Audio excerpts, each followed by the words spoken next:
Reaction, Revolution, Reform. That is the theme of the National History Day Project of 2025. At first glance, it might seem easy to narrow down to a few things, but the reality is far more dreadful.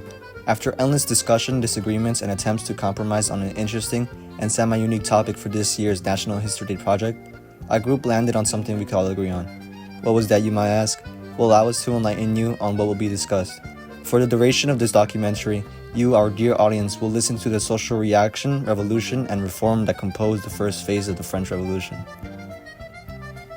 The French Revolution was a period of time in European history that would serve to alter the entirety of European politics, society, and hierarchies in the years that followed.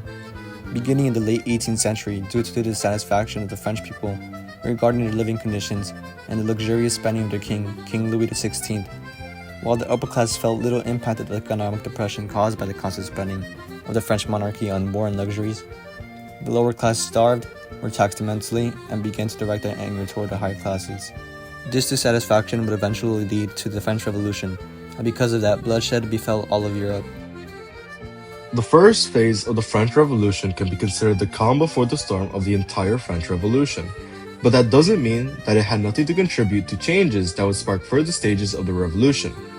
Beginning in the late 18th century, the first phase of the French Revolution began with dissatisfaction regarding the overspending of King Louis XVI on warfare and luxury.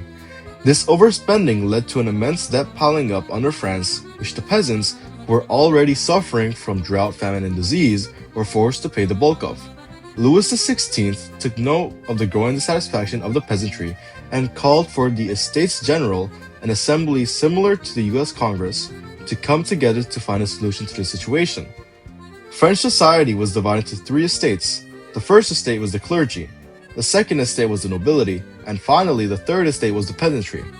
In the Estates General, all estates were represented but only had one vote each regarding the affairs discussed. This was outrageous to the third estate, who made up 98% of the population, since they were suffering the most but only got 1/3 of the total vote, allowing them to be easily outvoted by the higher classes. The outrage of the third estate caused them to split from the Estates General and declared that they would form their own government to deal with the affairs of the country. The third estate took their famous tennis court oath and formed a National Assembly. The first and second estates, seeing that the third estate would not back down, eventually gave in to their demands and joined the National Assembly, officially forming a new government. This was the beginning of the French Revolution, the beginning of change within French society and politics, when we see that the lowest class is no longer powerless. In the 18th century, this was massive because the peasantry were commonly seen as unimportant at the time, and most believed that they shouldn't have had voices since most of Europe was still under autocratic rule. In France, the times were changing, and the third estate now had the power to change the laws they believed hindered them from obtaining their pursuit of happiness. The French Revolution largely was inspired by the American Revolution because it showed that the weak lower class could branch out and make changes within their lives. They believed that if they stood together and fought back against the oppressive upper class, they too could force change within their societies like the newly independent Americans did. This isn't to say that the revolution itself worked peacefully most of the time. As seen in the first stage of the revolution, violent protests arose from the outrage of the French people, specifically the Parisian residents that demanded their voices be heard. And to say that the revolution itself worked peacefully most of the time. As seen in the first stage of the revolution, violent protests arose from the outrage of the French people, specifically the Parisian residents that demanded their voices be heard. The Parisians were angered that the tax plan laid out by the third estate in the Estates General didn't work out, so they took matters into their own hands and began violent protests in hopes that they could force the hands of the first and second estates. Most famously, the violent protests and fear of a military coup led to the storming of the Bastille on July 14, 1789, a monumental statement of the peasantry against royal authority. The reforms that came out of the first phase of the French Revolution served to forever alter European society and the perception of equality between the social classes and races.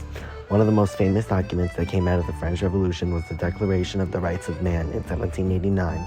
This document was published by the newly formed National Assembly, proclaiming the promised rights to all citizens living in France, establishing a sense of equality, while also limiting the monarchy and court's power to prevent tyranny. This obviously came as a shock to King Louis XVI, who was born into a lineage of absolute monarchs, but could not say anything since he had to appease the lower class, since he already saw the damage they could produce during the violent protests earlier in the year.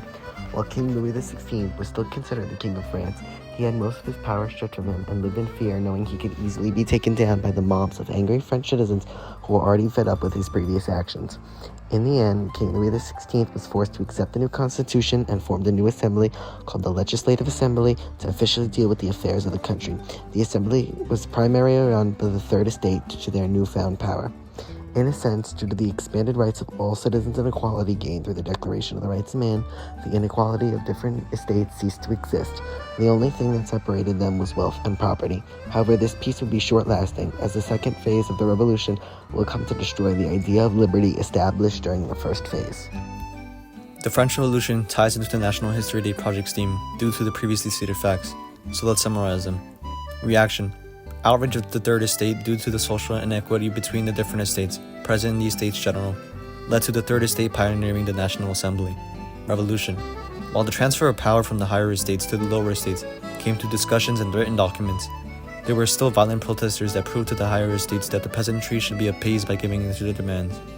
Reform: documents such as the Declaration of the Rights of Man expanded citizens' rights and shortened the inequity gap between the estates, while also limiting the monarchy's power and forming a new legislative assembly. While there are other instances throughout history that would satisfy the theme of reform, reaction, and revolution, our group decided that the social aspect of these topics in the first phase of the French Revolution would be the most interesting to research.